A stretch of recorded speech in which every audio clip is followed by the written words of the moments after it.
Hello, loves. Welcome to Inner Enlightenment Messages. My name is Sarah, and I'm so glad you're here. If you're new, welcome to the channel, and if you're a returning subscriber, it's great to have you back. I hope you're starting your day off well. I wanted to sit down and make this video for you because I woke up with something important on my mind. This is a twin flame higher vibration love reading, and it's really all about becoming the best version of yourself, your highest self. That's what we're working on here. This morning, as I woke up early on this peaceful Sunday before heading out to garden, spend time in nature, or just hang out with the kitties, I had a question come to me. Who are you keeping yourself small for? Many people find themselves in connections, relationships, friendships, or situations that aren't healthy. These connections often need healing or serve as lessons on your spiritual path. If you're watching this, chances are you're open to exploring your spiritual path, and that's beautiful. But sometimes we get stuck because of other people. It's not always obvious. Yes, there are clearly toxic individuals, like narcissistic partners or just plain selfish people, and we've talked about those before. But as you begin your spiritual journey, you'll notice layers. The first layer is often easy to recognize: toxic jobs, unhealthy relationships, or habits that drain you. These are the things you already know deep down aren't good for you, even if you've been tolerating them because you need a paycheck or feel like you don't have another choice. Here's the thing: when you open up to your spiritual nature, you'll start to realize that settling for situations that don't serve you is no longer an option. It may feel like you're being pushed out of those situations, and that's a good thing. At first, it's simple to see what needs to go, even if it's hard to take action. What becomes more challenging are the deeper layers, the situations or people that have a strong hold on you because there are lessons you need to learn. Often, we resist these lessons because we imagine the process will be painful. But the truth is, on the other side of letting go, whether it's a job, a friendship, or even certain habits, is freedom. Think about the things that no longer align with who you're becoming. Maybe it's unhealthy behaviors like excessive partying, drinking, or anything else that masks your true feelings. At one point, these things might have seemed fun, but as you awaken spiritually, they lose their appeal. You might find that you no longer feel drawn to those late nights that leave you feeling empty or self-loathing. Instead, you'll start to choose joy and self-love. That doesn't mean you can't enjoy a cocktail with friends or celebrate life. It's about the energy behind it. When you're in alignment with yourself, it's not about numbing or escaping. It's about connection and genuine happiness. As you continue to grow and ascend on your spiritual path, the things that no longer serve you will naturally start to fall away.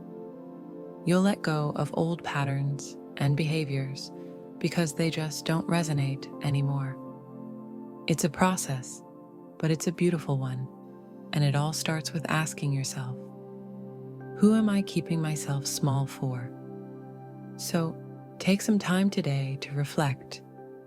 Whether you're gardening, walking outside, or just sitting quietly, think about the ways you can step into your highest self.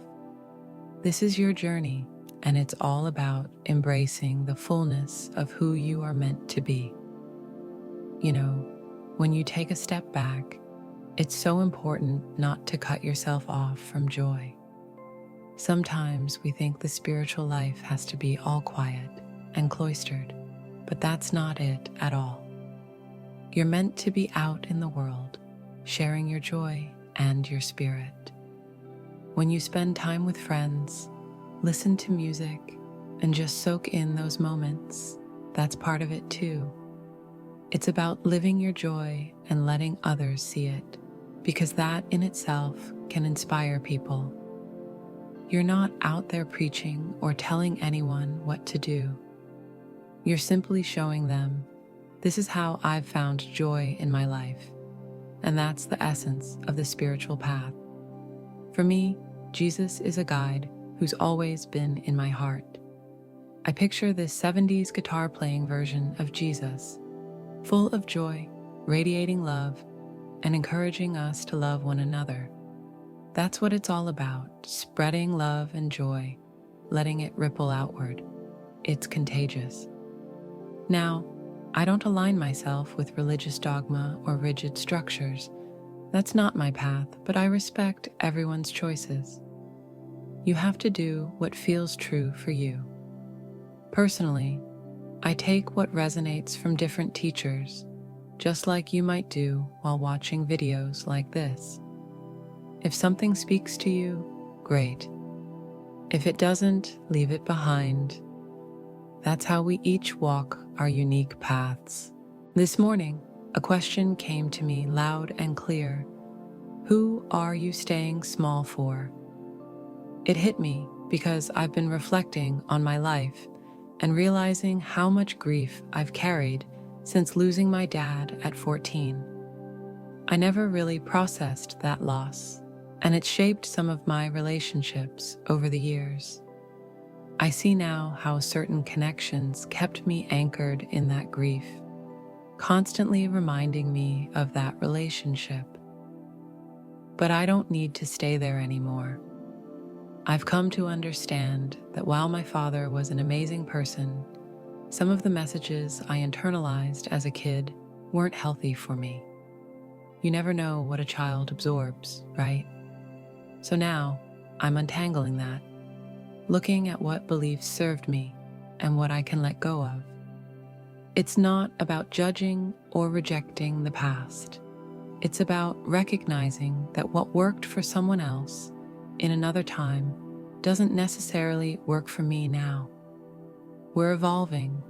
We're moving forward, stepping into a new way of being, a new earth. And yes, growth can be painful. It often means leaving behind people, situations, and habits that once felt joyful or safe. But as we elevate, we start to see what no longer fits. It's not about cutting people off or being unkind. It's about gratitude for the experience and consciously choosing how to move forward. Your mission, just like mine, is to hold the light for others. Be the lighthouse, not the storm. Stay grounded in your truth and let your light guide the way. So, let's pull a card today for this journey. I'll draw one from the Wisdom of the Oracle deck and another from the Sacred Traveler. Let's see what guidance comes through for us this morning. I'm using the Denise Lynn deck today, and I'm about to pull a Gaia card. I absolutely love this deck because it's all about your personal spiritual path. While I can also pull a few cards about the divine masculine or your counterpart, I want to focus right now on you, your growth, and your journey. The divine masculine and feminine aren't necessarily about gender. These are the two sides of one soul, and they exist within all of us. Personally, I identify strongly with the divine masculine energy. That's how I've been presenting in the world for most of my life. But I've also been working on balancing that energy with my feminine, yin side. Oh wow, look at this. I pulled the card to the sea. Can you believe that? The universe works in mysterious ways. This summer, I made the decision to spend more time by the sea. Maybe it'll be longer than just the summer. But funnily enough, the sea is literally right outside my window right now. This card feels so aligned. Look at her. She's in a little boat, completely focused, her compass guiding her forward. The sea represents feelings, emotions, and being in flow. You can even see her guides in the sky above, whether that's the sun, spirits, or whatever resonates with you. This is card number 7, which is such a deeply spiritual number. I'll read what the card says, but before that, let me just mention something about this deck. I always pull cards from the bottom of this deck specifically. It's a bit of a habit. For me, the bottom of the deck represents the subconscious, things that are hidden or what needs to come to the surface. All right, back to the sea. This card is about being in flow, returning to source, and recognizing how all the pieces fit together. It's about the natural patterns of life. Isn't it amazing when you feel like everything is just clicking into place? When life feels fluid and effortless? That's what this card is all about. Trusting the flow and allowing it to guide you. In relationships, this means letting go of control. No need to dictate the course. Instead, allow the connection to form its own unique energy. Can you release the need for things to go exactly your way and trust the journey? Can you let the partnership lead you both somewhere new? This is a time to relax and see where the flow takes you. I get chills reading this because it's such a powerful message. Notice how she's not steering the boat, not rowing or forcing anything. She's simply allowing herself to be carried by the water. That's the beauty of flow, letting go and trusting. Wouldn't it be wonderful to live like this every day? To be in your own rhythm without anyone telling you what to do? That's what this is all about, helping you step into your abundance and your flow, so you're not stuck in a job or situation you dislike. Life should feel effortless and aligned with your purpose, your talents, and your mission here on this planet. This summer, I plan to dive deeper into this idea and help more of you move into that state of flow. It's what brings freedom, alignment, and even union, whether within yourself or with others. Flow is the key to everything. Now, let me pull another card from the Sacred Traveler deck and see where this takes us. Her deck is so amazing, and I absolutely love it. It feels really good to me. It's a bit heavy, but substantial. I feel it, you know? It's a solid feeling. Okay, here's a seat for you. There are 2 here, yes, 2 vast vistas, expanding your horizons and reaching your destination. This is the way to do it. Out to sea, expanding your horizons, exploring vast vistas. It totally aligns with what I just mentioned about who or what might be keeping you small. What does that mean to you? For me, staying small means holding myself back to avoid upsetting others, or because it's what they expect from me. It's not about my own happiness or success, but about making others feel comfortable. But if you live like that, always worried about what others think, you're not in flow. You're not truly living your life. Let me read this to you because I haven't seen it in a while. Vast vistas. Expand your horizons and see the world around you in new ways. Now is not the time to think small. It's an exciting time for you. Travel and new adventures may be in your future. Think outside the box. The ideas and projects you've been thinking about are now ready to take shape. Unconventional relationships may blossom. Take time to nurture your dreams because big changes are ahead. This is in line with what we've been talking about.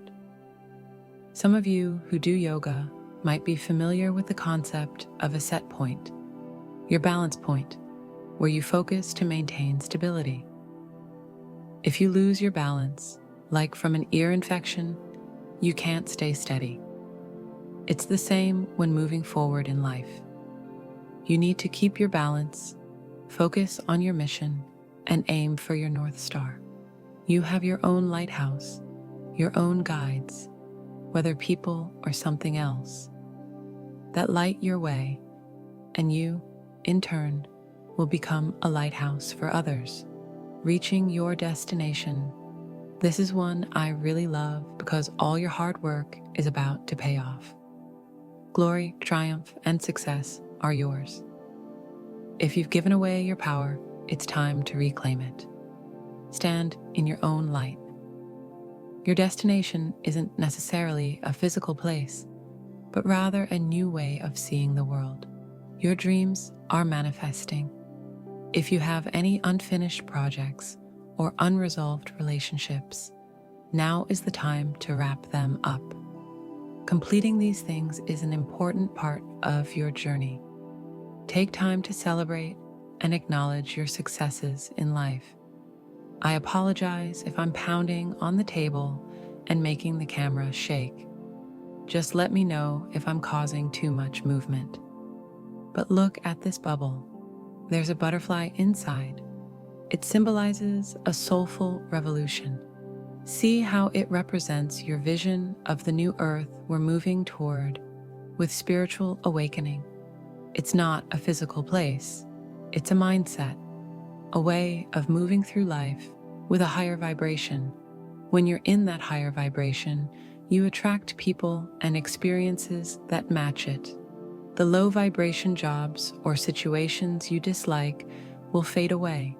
If you're finding value in this content, consider showing some support by giving a super thanks. It really helps out the channel. And of course, don't forget to subscribe for more updates. As you expand and elevate your skills, you'll attract opportunities that align with your higher self. Those jobs or experiences that bring you down, they won't stick around anymore. The law of attraction doesn't require you to create something new from scratch. The work you're meant to do is already out there, and it's your job to bring it to life in a bigger way, for yourself and others. So ask yourself, what is your mission? Is it to inspire others? If so, ask the universe to show you how to make that happen. I want to talk about how things show up in our lives and how you can interpret them. You all have a great ability to pay attention, whether it's noticing things like numbers or signs. For instance, the other day I saw 4 8s on a license plate, and it got me thinking, what does that mean? I encourage you to explore numerology, signs, and symbols for yourself. It's up to you to figure out what things mean for you, not me. When I saw 888, I thought of hard work, action, and the masculine energy of putting vision into practice. For me, it's about balancing that with my mission, which is more focused on energy. As I was doing some gardening and thinking about it, I asked my guides what it means for me. I already have a sense of its meaning, but I continue to seek more insight. You can do the same, whether it's doing a reading for yourself or watching a video by someone whose work you trust. Don't worry about the signs not matching your astrological sign. The message is what matters. The best readers I know are focused on bringing forward the right messages at the right time, and that's what you should focus on too. When you come across signs, pay attention to what they mean to you personally.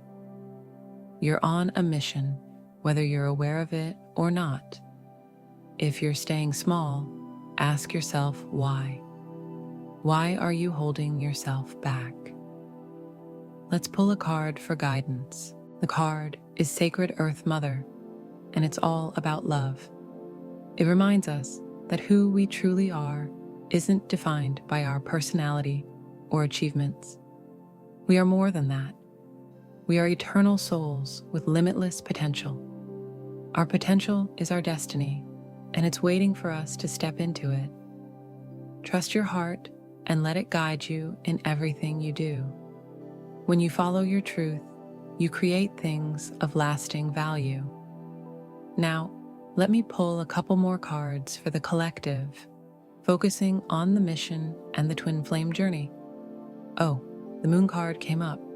This card represents the tides, cycles, and feelings. It's watery energy, tied to the cycles of life and our emotional depth, especially under Pisces influence. Understanding the driving forces behind your emotions is closely linked to your intuitive sense. When you truly acknowledge your feelings, you open yourself up more and more to your intuition. That's why suppressing emotions by saying things like, "I'm not going to feel that," can be harmful. It blocks your connection to spirit and what's trying to come to you. This message feels to me like a reminder of the divine masculine and divine feminine energies at play. Both are on a mission, as represented by the Eight of Pentacles. There's work to be done, and the King of Wands shows passion and action in that work. The Ten of Cups brings in the receptive feminine energy, completing the balance. I really like how this all feels. The Ace of Wands brings a fresh spark, a new beginning emerging from the harmonious balance of yin and yang. The moon represents the yin energy, while the Eight of Pentacles embodies the yang. When these energies combine, everything aligns perfectly, guiding you to let go and flow with life. Expanding your horizons and releasing things, people, jobs, and situations that hold you back is key. It's all about growth and expansion, and that's what this journey is about. The Ten of Cups signifies love, a transformative experience, and a reminder that you are always connected to Source, protected and loved at all times. As you continue on your path, know there's a deep learning and message unfolding for you. All right, my dear ones, that's the message for today. I'm going to step out and enjoy the day, and I hope you do the same.